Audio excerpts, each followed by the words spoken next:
ग्वालियर शहर के थाटीपुर में रहने वाले एक कारोबारी कुछ लोगों की ब्लैकमेलिंग और अवैध वसूली से परेशान होकर आत्महत्या की गरज से एसपी की जनसुनवाई में सल्फास की गोली लेकर पहुंच गए। उनका कहना है कि पिछले 1 महीने से उनके साथ ब्लैकमेलिंग और अवैध वसूली की कोशिश की जा रही है, लेकिन पुलिस उनकी फरियाद सुनने की बजाय उल्टे उन्हें ही थाने में घंटों में बिठाले रखती है। पिछले 15 दिनों से यह कारोबारी इंदरगंज इलाके में मैना वाली गली में स्थित अपनी दुकान पर नहीं जा पा रहे हैं। उनकी मैना वाली गली में किराने की दुकान है। यहाँ उन्हें नकुल रावत, वरुण शर्मा और एक महिला ब्लैकमेल कर 80,000 रुपए की मांग कर रहे हैं। नहीं देने पर कारोबारी को झूठे केस में फंसाने की धमकी दे रहे हैं। खास बात यह है कि 15 अप्रैल को जब से आरोपी नकुल रावत कारोबारी आशीष चौधरी से उनकी अक्षदा इंटरप्राइजेस नामक दुकान से 18,000 रुपए का सामान लेकर गया है, उसके बाद से ही वह परेशान कर रहा है।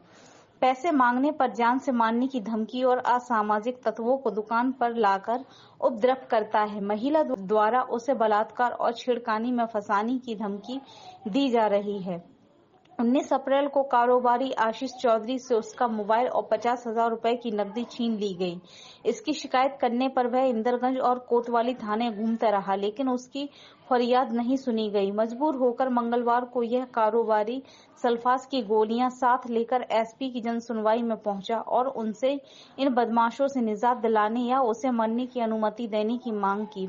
मामले की गंभीरता देखते हुए पुलिस अधिकारियों ने तत्काल कारोबारी को कोतवाली थाने भेजा और मामले की जांच के आदेश दिए हैं।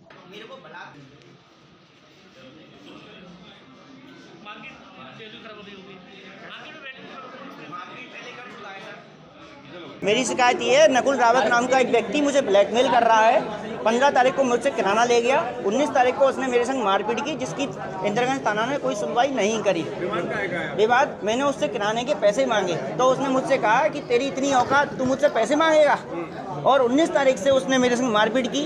सर 28 तारीख से मुझे ब्लैकमेल कर रहा है। मुझे 1 लाख रुपए चाहिए, फिर 80,000 रुपए चाहिए। अगर नहीं देगा तो तेरे पास 354 का मुकदमा, 376 का मुकदमा रजिस्टर करा दूंगा। ये लोगों को परेशान करके, इस पर 4-6 मुकदमे पंजीबत हैं। इसी तरह लोगों को परेशान करके उनसे पैसे लेता है। सर मैं हाथ में सल्फास लेकर आया था क्योंकि कल 3 घंटे मुझे कोतवाली में मुलजिम की तरह बिठाला, जब मेरी कोई गलती नहीं है। अगला आदमी मेरी दुकान पर आके परेशान कर रहा है। 3 बार, 2 बार एसपी साहब से यहाँ, 2 बार आईजी साहब की शिकायत कर दी। कोतवाली वाले पुलिस वाले कल आए थे, मेरे को मुलजिम बना रहे हैं जब उसका कोई मेरा लेन देन नहीं है। मेरे पास उसका वीडियो है किस तरह परेशान करता है। मैं पुलिस को दिखा चुका हूँ, दिखाया था। एक दिन मेरी दुकान पर एक महिला को लेकर आया।